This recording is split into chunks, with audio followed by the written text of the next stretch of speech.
मणिपुर को लेकर सियासी महाभारत रुकने का नाम नहीं ले रही। आज फिर राहुल गांधी ने प्रेस कॉन्फ्रेंस करके प्रधानमंत्री मोदी को घेरा। उन्होंने संसद में भारत माता की हत्या वाले बयान पर सफाई भी दी। उन्होंने कहा कि मैतेई और कुकी दोनों अलग अलग राज्य की तरह बंट गए हैं। राहुल ने कहा कि अगर सेना को कमान दे दी जाए तो 2 दिन में हिंसा रुक सकती है। हिंदुस्तान की सेना उसको 2 दिन में रोक सकती है, 3 दिन नहीं लगेंगे।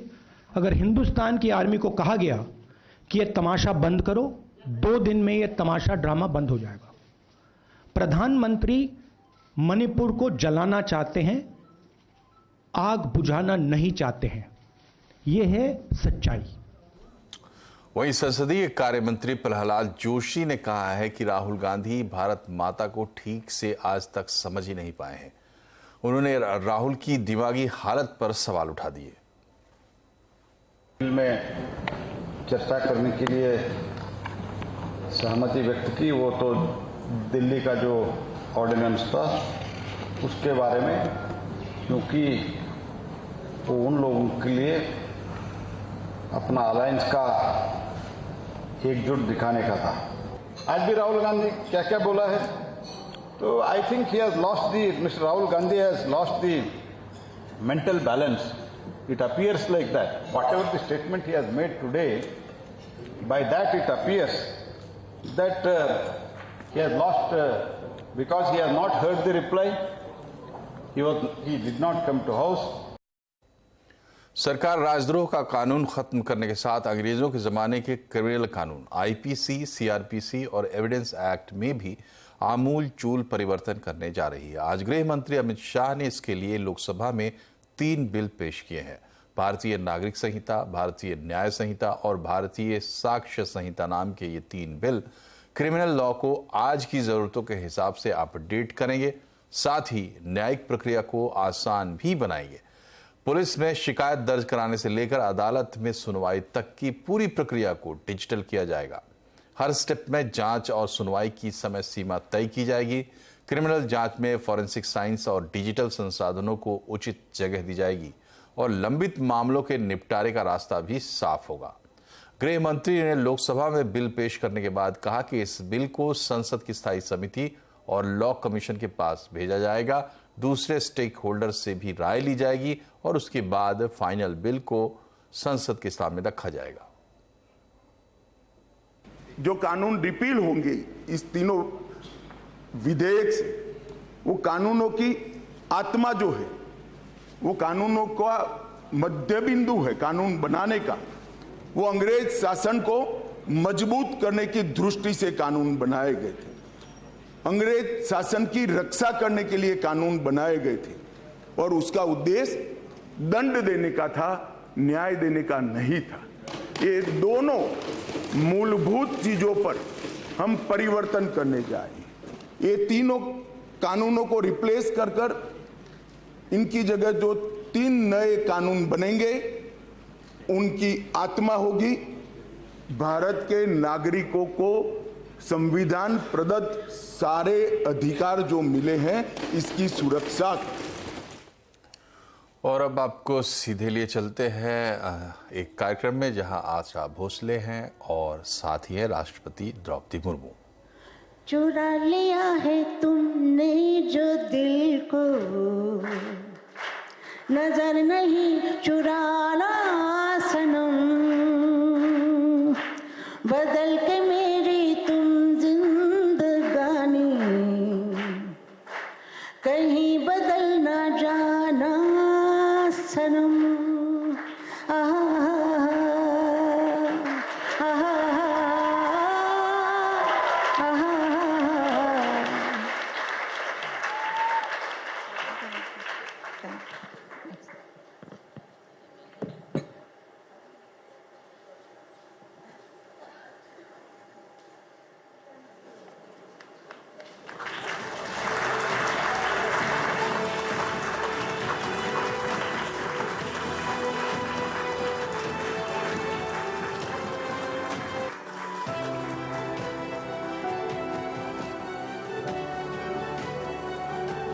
Thank you so much, it was beautiful.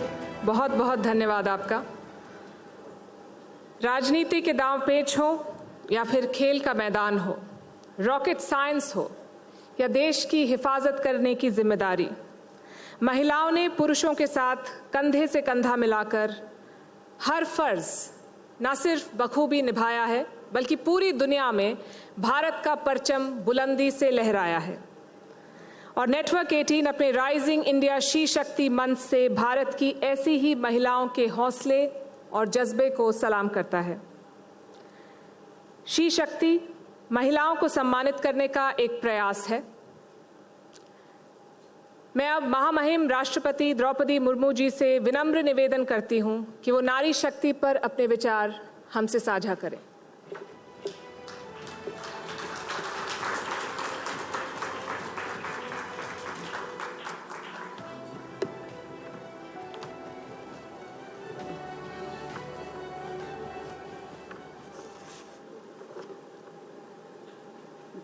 Bharat की नारी शक्ति पर केंद्रित इस विशेष कार्यक्रम में राइजिंग इंडिया शी शक्ति में उपस्थित केंद्रीय महिला एवं बाल विकास और अल्पसंख्यक कार्य मंत्री श्रीमती स्मृति जुबिन ईरानी जी, नेटवर्क 18 के editor in chief Shri Rahul Joshi ji, हमारी सभी बहनों और बेटियों, गणमान्य अतिथियों, नेटवर्क 18 से जुड़े सभी मीडिया कर्मीगण, सभी को मेरा नमस्कार, जोहार।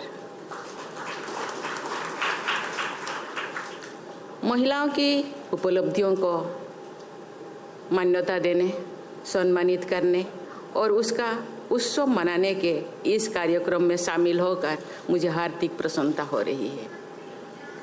मैं इस कार्यक्रम के आयोजन से जुड़े प्रत्येक व्यक्ति के अथक प्रयासों की प्रशंसा करती हूँ। मैं इस आयोजन में भाग लेने वाली वुमेन अचीवर्स की सराहना करती हूँ, जिन्होंने यहाँ अपने जीवन कथा लोगों के साथ साझा किया। मुझे ये जानकर प्रसन्नता हुई है कि इस कार्यक्रम के अंतर्गत विभिन्न विषयों पर अलग अलग सत्र आयोजित हुए हैं। इस समारोह को आपने टेक्नोलॉजी से लेकर डिफेंस, वनवासियों की उपलब्धियों से लेकर एंटरप्रेन्योरशिप तक हर क्षेत्रों में महिलाओं के महत्वपूर्ण योगदान की चर्चा का मंच बनाया है। मुझे बताया गया है कि आज के सत्र में अनेक सफल महिलाओं ने अपने अनुभव और विचार साझा किए हैं। यहाँ पर आशा दीदी और भारत की missile women doctor Tessy Thomas से लेकर कविता सिंह, बधुरी ताती और पुनीता अरोड़ा जैसे हस्तियों को उपस्थित महत्वपूर्ण है। आप सभी ने एक सामान्य सी शुरुआत करके अपने लगन और परिश्रम के बल पर बड़े मुकाम हासिल किए। आप सभी को बहुत बहुत बधाई। मुझे पूरा विश्वास है कि आपके अनुभव से उन लाखों लोगों को प्रेरणा मिलेगी जो विभिन्न चैनलों और डिजिटल प्लेटफॉर्म के जरिए इस कार्यक्रम से जुड़े हैं और आपके बारे में जानकारी प्राप्त कर रहे हैं। देवियों और स्वजनों, आज जब हमारे देश अमृत काल में प्रवेश कर चुके हैं, तो इस कार्यक्रम का आयोजन अत्यंत ही प्रासंगिक है। हमने भारत को निकट भविष्य में ही तीसरी सबसे बड़ी अर्थव्यवस्था बनाने का लक्ष्य रखा है, लेकिन क्या हमारी आधी आबादी के योगदान के बिना ये संभव है? ये प्रामाणिक तथ्य है कि विश्व की प्रमुख अर्थव्यवस्थाओं की विकास यात्रा में वहाँ के सभी वर्ग, सभी क्षेत्रों की भागीदारी रही है। कुछ राज्यों की वर्कफोर्स में महिलाओं का पर्याप्त प्रतिनिधित्व है, लेकिन बहुत से राज्य ऐसे भी हैं जहाँ उनकी संख्या काफ़ी कम है। मैंने पहले भी कहा है कि स्त्री और पुरुष एक ही गाड़ी के दो पहिया है। अगर एक पहिया ठीक से नहीं चलेगा तो गाड़ी भी ठीक से नहीं चल पाएगी। शक्ति के बिना शिव अधूरे है। शिव और शक्ति एक दूसरे के पूरक है। हमारी सभी धर्म ग्रंथों और साहित्यों में नारी की महिमा सदियों से रेखांकित की जा रही है। विकसित भारत के लक्ष्य को शीघ्रता से हासिल करने में हमारी बहनें और बेटियों का योगदान होना अनिवार्य है। पिछली एक वर्ष के दौरान देश भर में अनेक बेटियों और बहनों ने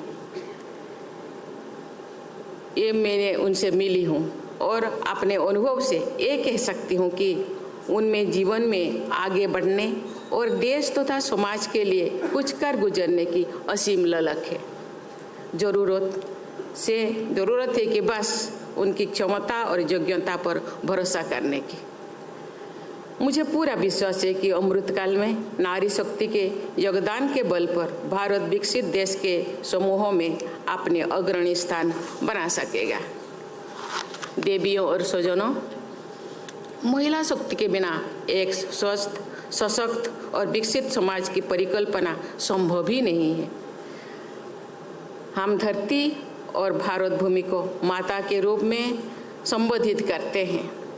विद्या, धन, बल के लिए हम माँ सरस्वती, माँ लक्ष्मी, माँ दुर्गा की उपासना करते हैं।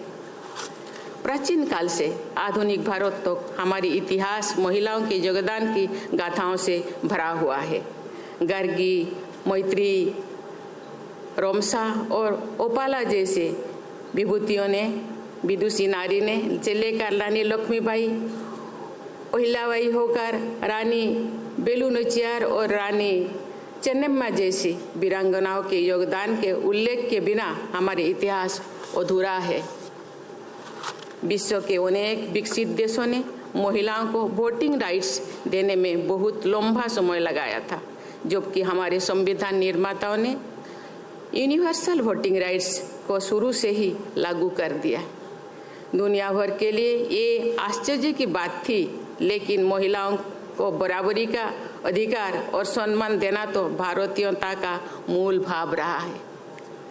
भारत में मुख्यमंत्री, प्रधानमंत्री, राष्ट्रपति, इन सभी महत्वपूर्ण पदों पर महिलाएं विश्व के कई विकसित देशों की तुलना में पहले से ही आसीन रही है।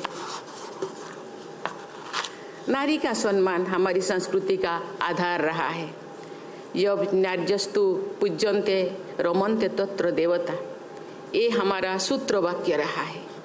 नारी के गौरव में आस्था रखने वाली हमारी परंपरा में अनेक साक्ष्य मिलते हैं कि जब जब नारी का अपमान हुआ है तब तो पूरा समाज ने एकजुट होकर ऐसे कुकृत्य की भर्त्सना की है और अपराधियों को दंडित किया गया है। आज भी ऐसे दुर्भाग्यपूर्ण घटनाएं होती है जो नारी समाज के हमारे सनातन मूल्यों के सर्वथा विरुद्ध है। मुझे विश्वास है कि नारी के प्रति आदर भाव से युक्त हमारी व्यवस्था में निहित न्याय की शक्ति के बल पर नारी शक्ति सदैव आगे बढ़ती रहेगी। बेटियों और बहनों को सम्मान तथा उचित अवसर देना हमारी परंपरा है और हमारा दायित्व ही है। समाज को पढ़ो और बढ़ो की सोच के साथ बेटियों का साथ देना चाहिए। सामान्य पृष्ठभूमि से आने वाली हमारी बेटियां अपनी इच्छा शक्ति और कठिन परिश्रम के बल पर ग्लास सीलिंग को तोड़ते हुए खेल, संगीत, कला, विज्ञान और रक्षा जैसे सभी क्षेत्रों में आगे बढ़ रही है। तो आप देख रहे थे न्यूज़ 18 नेटवर्क का खास कार्यक्रम राइजिंग इंडिया और बढ़ते हैं आगे खबरों में। कारोबारी हफ्ते के आखिरी दिन बाजार में आज बिकवाली देखने को मिली। इसी के साथ सेंसेक्स, निफ्टी गिरावट के साथ बंद हुए। सेंसेक्स 366 अंक गिरकर 65,323 पर बंद हुआ। निफ्टी 115 अंक गिरकर 19,428 पर बंद हुआ। आज सबसे ज्यादा गिरावट फार्मा, एफएमसीजी, बैंकिंग शेयरों में रही। मेटल, रियल्टी, एनर्जी शेयरों पर भी दबाव देखने को मिला। बाजार के लिए आने वाले 2-3 साल अच्छे रहेंगे, ऐसा कहना है इन्वेस्को म्यूचुअल फंड के सीईओ ताहिर बादशाह का। उन्होंने आगे कहा कि बाजार में मौजूदा चिंताएं कम हो रही हैं और दुनिया और भारत से अच्छे संकेत, पॉजिटिव संकेत दिख रहे हैं। Last but not the least, monsoon is also actually started to turn a little better. At least वो जो एक sentimental fear factor था कि शायद हमें growth का भी prospect देखना पड़े, वो clearly is off the table. हालांकि season अभी भी बाकी है, तो we will see how it turns out for the rest of the season. लेकिन इतना बुरा नहीं है जितना हमें पहले. So कहने का मतलब ये है कि बहुत सारे जो uncertainties या कुछ जो issues या ऑब्स्टिकल्स दिख रहे थे मार्केट की राह में, वो पिछले 6-7 महीने में क्लियर होते जा रहे हैं. उससे मेरा झुकाव थोड़ा और पॉजिटिव होता जा रहा है. इनफैक्ट आई वुड से कि एक जो वैसे भी हमें एक एक्सपेक्टेशन थी कि इंडिया की इकोनॉमिक साइकिल आने वाले 4-5 साल में अच्छी हो सकती है compare to the last 5 years, वो प्रोपोजिशन मुझे और मजबूत होते हुए दिखाई दे रहा है फ्रॉम टू दैट एक्सटेंट. मुझे लगता है कि markets in my view should do well over the next 2-3 years. लेकिन फिलहाल रेड से ग्रीन में कब लौटेगा बाजार? आज आवाज अड्डा में इस पर होगी बड़ी चर्चा शाम 7:57 पर.